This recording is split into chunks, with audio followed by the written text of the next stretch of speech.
ज़्यादा मसीह लोगों को टारगेट किया जा रहा है। 100 से ज़्यादा चर्च जला दिए गए हैं। किसी मोटर बाइक या गाड़ी, कार, कुछ ऐसी व्हीकल जिस पे ऊपर क्रॉस लगा उसे घेर कर जलाया जा रहा है।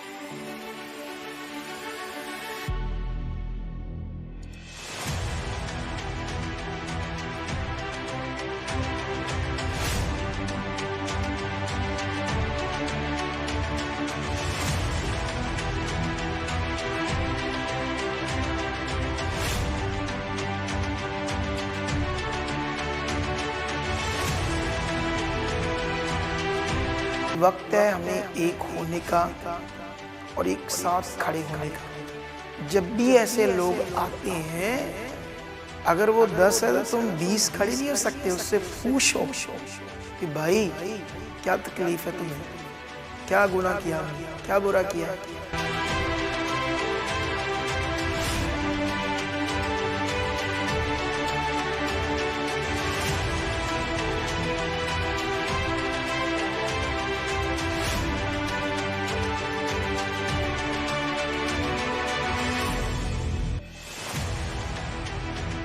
अगर तुम सारे लोग यही कहते रहोगे कि ये लिखा है, ये होना है, जब सारे देशों के कानून है हर धर्म जाति के लिए, तो हमारे लिए भी तो सेम है।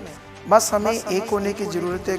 आगे खड़े होना पड़ेगा, मसीह लोगों को बोलना पड़ेगा, दिक्कत क्या है तुम्हें भाई, गलत कहाँ है। अगर धर्म परिवर्तन का दोष लाते हो, प्रूफ ला, नहीं तो तू जैसा तेरे दो हाथ है हमारे भी है।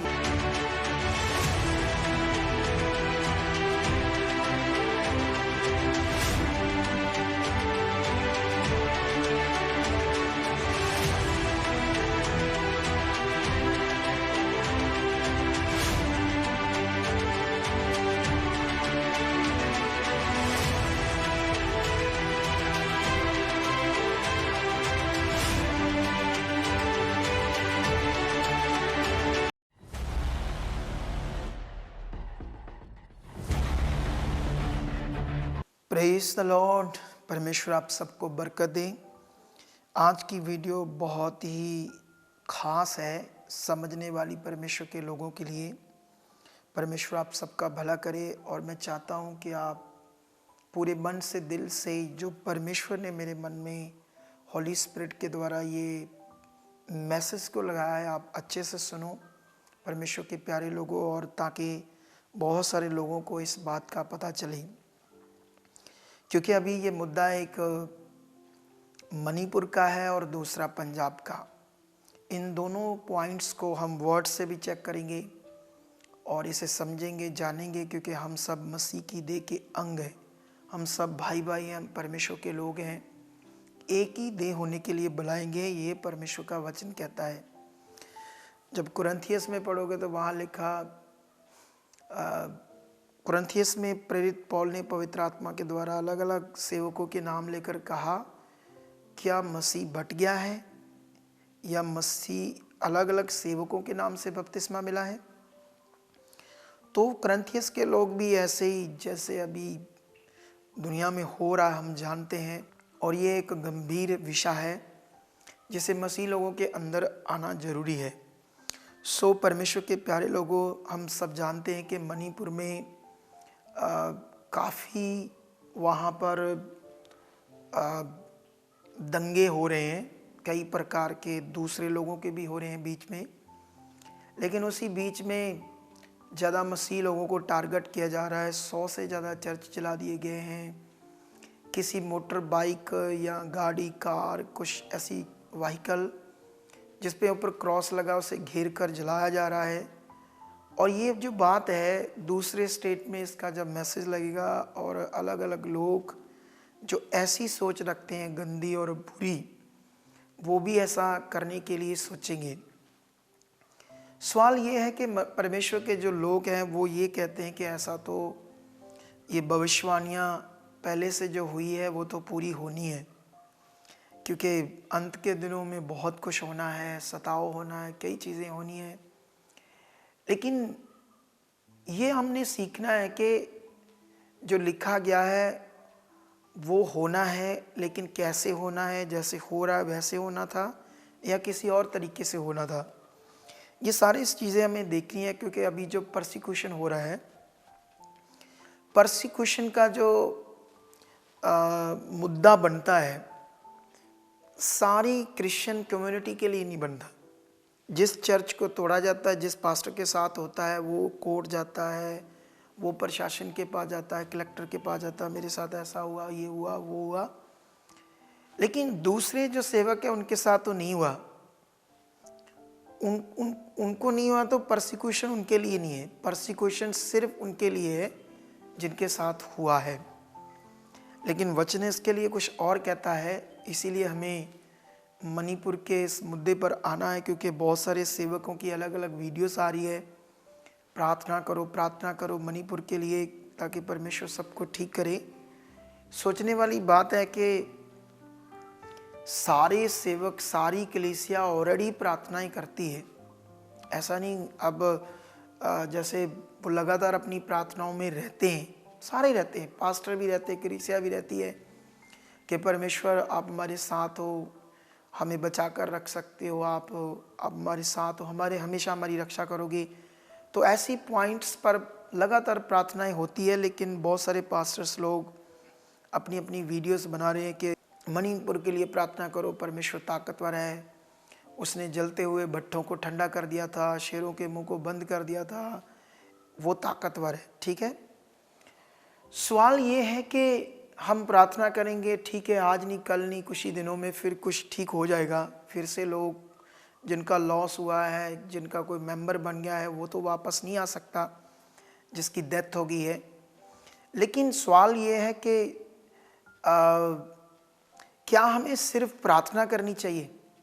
ये सोचो, क्योंकि प्रार्थना तो हम ऑलरेडी करते हैं। अभी ये जो हालात है उसके लिए बहुत सारे सेवक, सच्चे दिल वाले सेवक जो हैं, जिनका जो आत्मा में, वो तो करेंगे, बहुत सारे नहीं भी करेंगे, क्योंकि उनको उनके साथ नहीं हो। जब उनके साथ होगा तब वो दूसरों को बोलेंगे, फिर करेंगे। लेकिन ये तो करना चाहिए। लेकिन सवाल ये नहीं है, मुझे पवित्र आत्मा ने एक खास मैसेज लगाया है अपना, कि वक्त है हमें एक होने का और एक साथ खड़े होने का।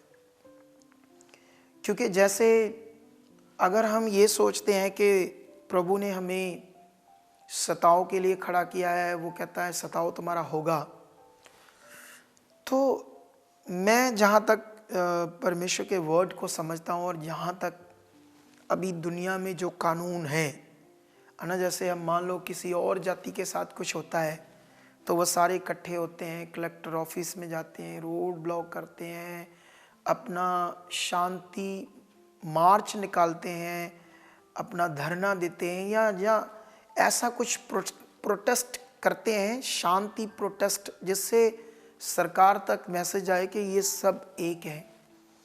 ऐसा ही हमें करने की ज़रूरत है। हमें लोगों के सामने खड़े होने की ज़रूरत है।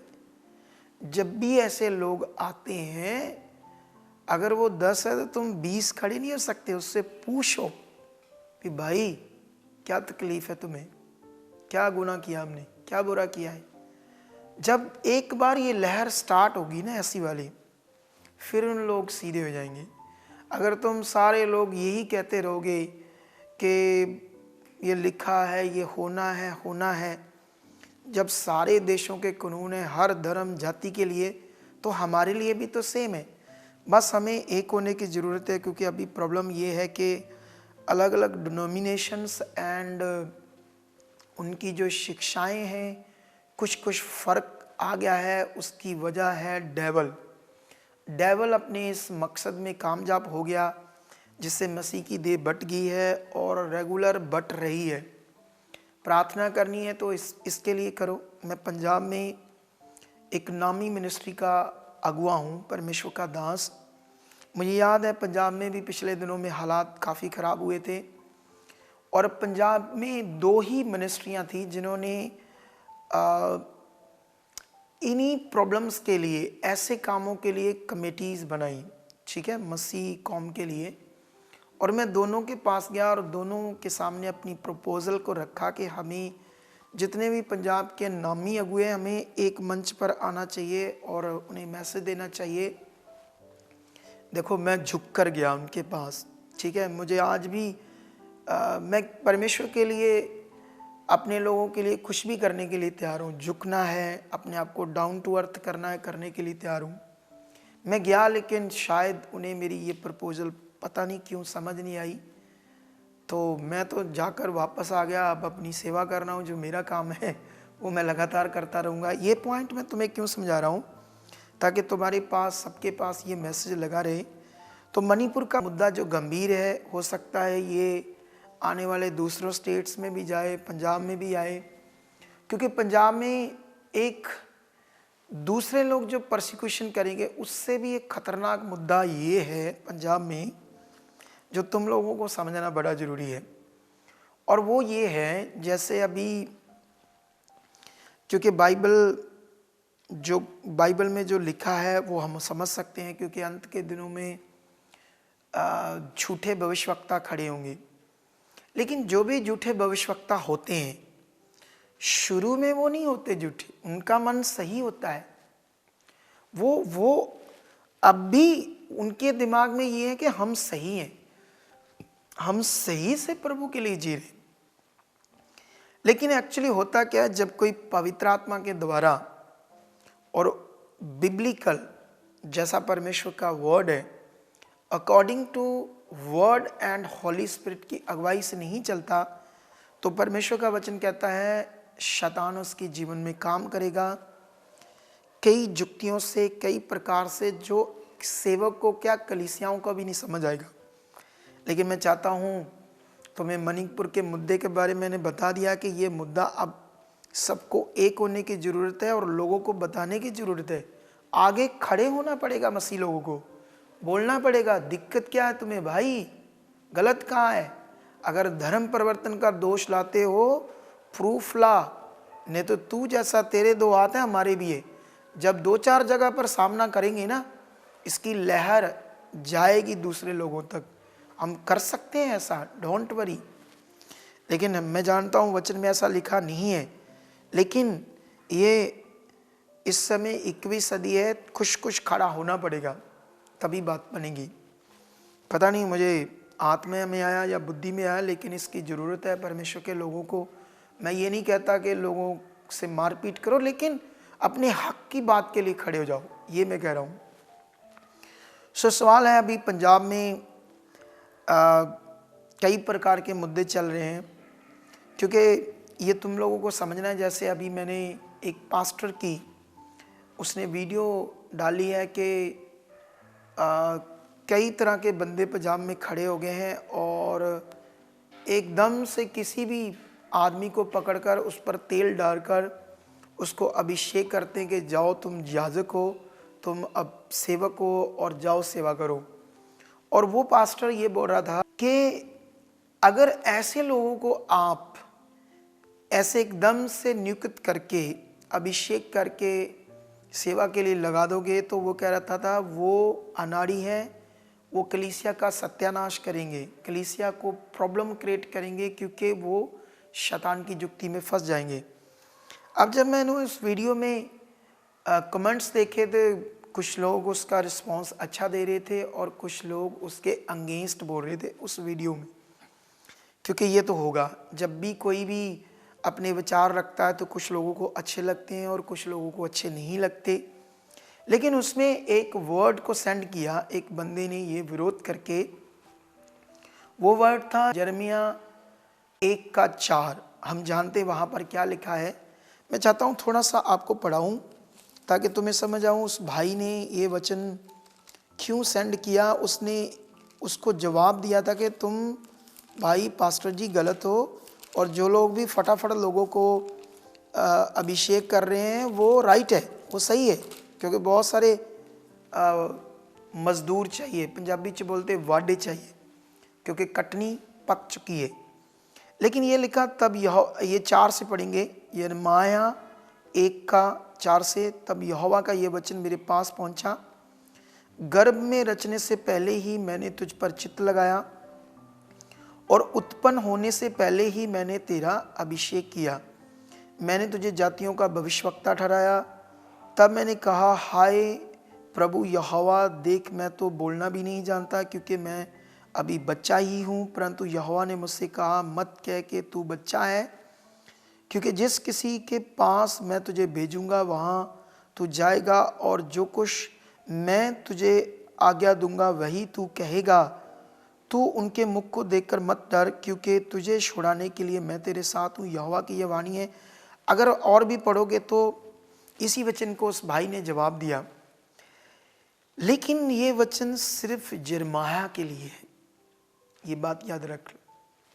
यहाँ पर यिर्मयाह ये बात कर रहा है कि जब मेरे पास यहोवा का वचन आया तो मैंने उसे कहा मैं बच्चा हूँ, लेकिन परमेश्वर ने गर्भ से हमें डालने से पहले जितने मसीह में चुने जाएंगे उनकी प्लानिंग योजना तो पहले से है, लेकिन कुछ बड़े खास ऐसे जैसे यिर्मयाह है, एलिया है, मूसा है, और भी जो बाइबल में नहीं है, कुछ अच्छे दास जो दुनिया में है नामी, उनको भी परमेश्वर ने ऐसी बात की है। हर एक के लिए बात नहीं की।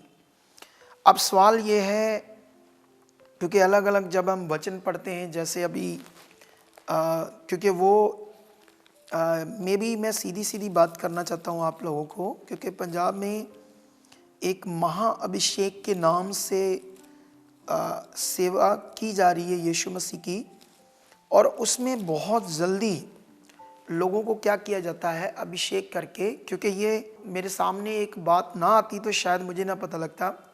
मुझे याद है हमारी कलीसिया में एक बहन थी और काफ़ी सुसमाचार दे रही थी, बोलने में, लोगों से बातें करने में काफ़ी बुद्धिमान थी, काफ़ी अच्छा मन था।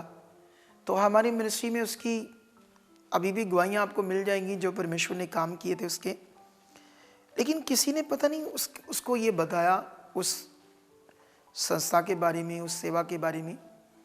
उसके बाद वो वहाँ चलेगी और उसने कई सारे लोगों को उधर इनविटेशन दिया कि वो बेस्ट है।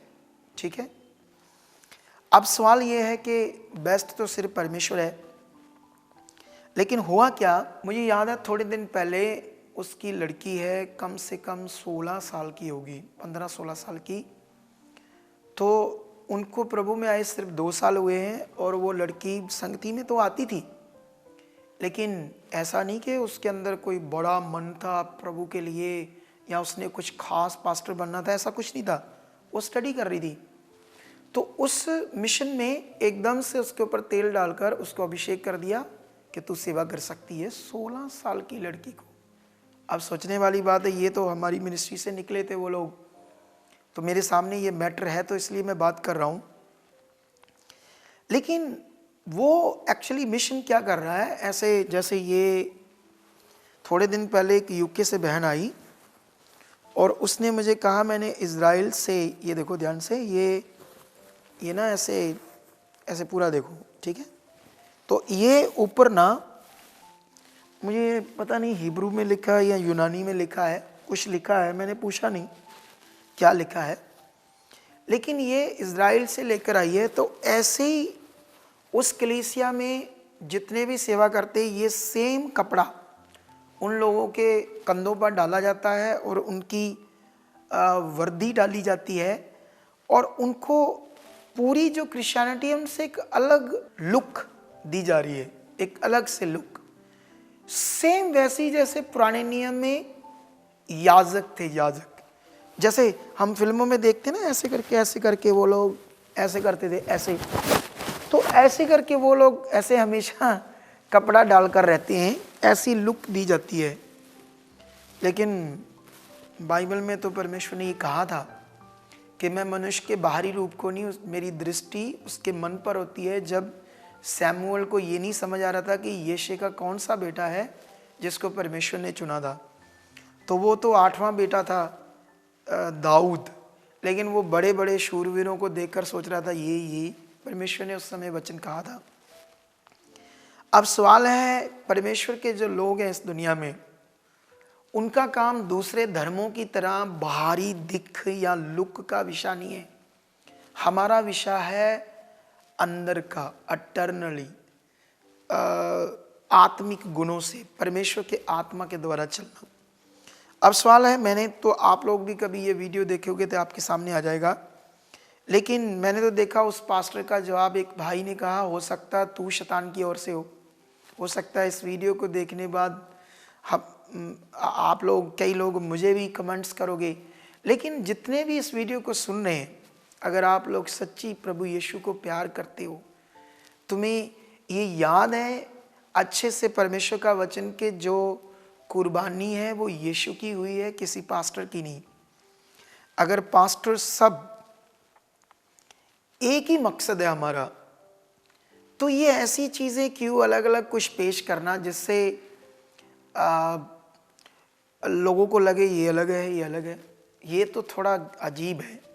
लेकिन जब हम परमेश्वर का वचन पढ़ते हैं तो परमेश्वर के वचन में पौलुस ने ये कहा था कि मैंने बुद्धिमान राजमिस्त्री की अनुसार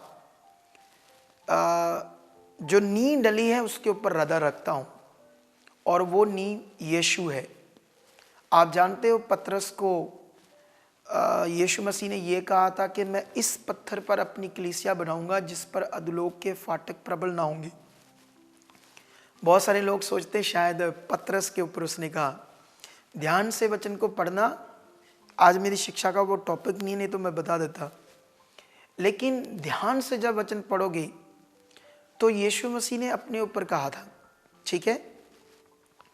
लेकिन अभी अलग अलग सेवक है, अलग अलग डिनोमिनेशन है, तो उस हिसाब से तो वो उनके लोग हैं ना, सबके लोग हैं।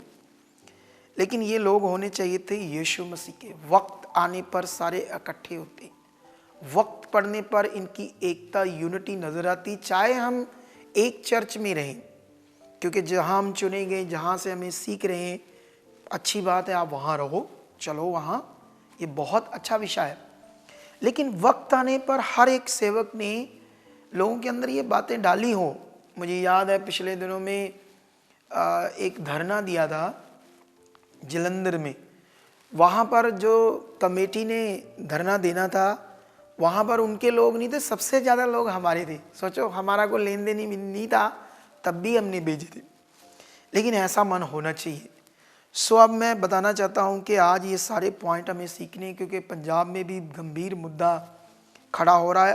आगे जाकर बहुत सारी मुश्किल हो सकती है, क्योंकि ऐसे जब लोगों को एकदम से तेल डालकर, क्योंकि जब हम बाइबल पढ़ते हैं, यीशु मसीह के साथ 3.5 साल तक चेले रहे, उनकी तैयारी चल रही थी, वो सीख रहे थे, कई तरह की मिस्टेक कर रहे थे, कई गलतियां कर रहे थे, यीशु मसीह उन्हें सुधार रहा था, लेकिन कई सुधर भी नहीं पाए। यहूदा इस्करियोती जैसे शैतान की जुक्ति में फंसकर लालच किया, यीशु मसीह के होते होते शैतान ने उनको नष्ट कर दिया, एक चेले को। लेकिन और भी बड़ा कुछ हुआ, जो लिखा है या नहीं भी लिखा, वहाँ पर बहुत सारी चीज़ें हुई। तो यीशु मसीह कुछ मेन बंदों को तैयार कर रहा था। 3.5 साल तक यीशु मसीह के साथ सेवा करते रहे, लेकिन यीशु मसीह ने सेवा करने का सबसे मेन पॉइंट उन्हें बताया था पवित्र आत्मा। पवित्र आत्मा में उनकी प्रिपरेशन करनी शुरू कर दी की उसने, प्रभु ने। लेकिन जब यीशु क्रूस पर चढ़ गया और मर गया उनके हिसाब से, हम जानते हैं कि चेलों ने बिल्कुल सेवा छोड़ दी और क्विट करके अपना वापस काम करने के लिए, मजदूरी, मछलियां का काम पकड़ना, वो बिजनेस वो करने के लिए स्टार्ट हो गई। यीशु जिंदा हुआ, उनके पास वापस आया और 40 दिन फिर से उनकी प्रिपरेशन की उसने, फिर से 40 दिन उन्हें तैयारी की, और फिर उन्हें बताया कि पवित्र आत्मा जब आ जाएगा तो क्या होगा तुम्हारे साथ, तुम्हारे अंदर सामर्थ आ जाएगी, वो सामर्थ का आत्मा, वो तुम्हें चलाएगा, सब बातें बताएगा। तो उनको आत्मा की काफ़ी समझ आ चुकी थी, आत्मा में उनका बड़ा ध्यान था। हम जानते हैं कि चेलों ने जब पवित्र आत्मा पाया तब, क्योंकि यीशु ही उनके अंदर आ गया सेवा करने के लिए। अगर आप लोगों को सबसे जो पावरफुल विषय, अगर हम बाइबल पढ़ते हैं तो यीशु मसीह ने चेलों के ऊपर कोई तेल लगाकर उन्हें अभिषेक नहीं किया था, उन्हें पवित्र आत्मा के बारे में बताया था। हम जब बाइबल पढ़ते हैं, चेलों की भी तैयारी हुई, तैयारी होने के बाद ही वो कर पाए। अलीशा इतना बड़ा भविष्यवक्ता तभी बना जब वो अपने अगुए के साथ काफ़ी लंबे समय तक अपनी तैयारी को करके फिर एक दिन वो अभिषिक्त हुआ एक बड़े काम के लिए और उसने बड़ा काम किया। लेकिन बहुत सारे लोगों को तैयारी करनी चाहिए, सुसमाचार देना चाहिए, एवेंजलिज्म करनी चाहिए, अपने सेवक के साथ उनकी मिनिस्ट्री में हेल्प करनी चाहिए। जब खुदा की अगुवाई होगी तो वो तैयार हो जाएंगे, तो वो भी एक अपनी सेवा को अच्छा कर सकते हैं बिब्लिकल। लेकिन मैं तीमुथियुस से एक वचन पढ़ना चाहता हूँ आप लोगों के लिए। ये सेवा के बारे में लिखा है और मैं चाहता हूँ कि आप लोग इसे देखो ध्यान से। ये सेवक जो है उसके बारे में तीमुथियुस ने कहा, पहला तीमुथियुस 3:1, ये बात सत्य है कि जो अध्यक्ष होना चाहता है, मतलब अध्यक्ष मतलब पास्टर या सेवक, वह भले काम की इच्छा करता है। यह आवश्यक है कि अध्यक्ष निर्दोष और एक ही पत्नी का पति, संयम, सुशील, सभ्य, अतिथि सत्कार करने वाला और सिखाने में निपुण, मतलब पहले उसने अगर सीखा होगा अच्छे से, बहुत सारी परिस्थितियों से निकला है, सब चीज़ें उसने समझा है, उठना बैठना, किन लोगों के साथ क्या, सब तरह के व्यवहार को समझा है, तो वही सिखाने में निपुण हो सकता है। पियक्कड़ या मारपीट करने वाला ना हो, वरन कोमल हो, ना झगड़ालू, ना धन का लोभी, अपने घर का अच्छा प्रबंध करने वाला हो और अपने बाल बच्चों को सारी गंभीरता से अधीन रखता हो। जब कोई अपने ही घर का प्रबंध करना ना जानता हो तो परमेश्वर की कलीसिया की रखवाली कैसे कर सकता है? फिर ये कि वह नया चेला ना हो। अब सवाल यह है कि हमारी मिनिस्ट्री से एक फैमिली निकली, उनकी बेटी को 16 साल की को उस पर ऐसे उसको महाअभिषेक ऐसे कहकर नियुक्त कर दिया कि तुम आज से जिस किसी पर भी हाथ रखोगी, जो तुम करोगी होगा। लेकिन बाइबल में लिखा नया चेला ना हो। पहले उसको बाइबल में ये लिखा है, आगे पढ़ोगे तो वो ऐसे लिखा है, 8 में लिखा, वैसे ही सेवकों को गंभीर होना चाहिए, दुरंगी, पियक्कड़ या नीच कमाई या लोभी ना हो, पर विश्वास के भेद को शुद्ध विवेक से सुरक्षित रखें। 10 में लिखा, और ये भी पहले वह परखे जाएं, यदि निर्दोष निकले तो सेवा का काम करें। खुदा का कलाम ये कहता है कि जिन लोगों ने भी सेवा करनी है वो अच्छे से टेस्ट इन द सेंस, जैसे हम एग्ज़ाम देते हैं ना, पहले पूरा साल पढ़ाई करते हैं तो फिर एग्ज़ाम होता है, फिर पास होते हैं, तो ऐसा ही खुदा के दासों के साथ उनके अंदर लालच तो नहीं है पैसा कमाने का, घमंड तो नहीं करते, दूसरों को प्रार्थना करने से उनके अंदर महिमा से उतनी बनती। ये शैतान की जुक्तियों में लोग फंस सकते हैं।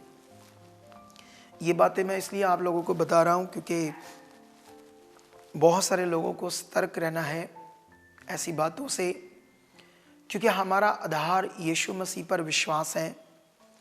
क्योंकि जब देखो, सबसे बड़ी बात यह है कि इस वीडियो को काफ़ी सारे लोग देखेंगे, मेरा विश्वास है, लेकिन मैं आपको बताना चाहता हूँ, जो अभिषेक शब्द है बाइबल के अंदर, उसका मतलब है नियुक्तिकरण, मतलब ठहराए जाना।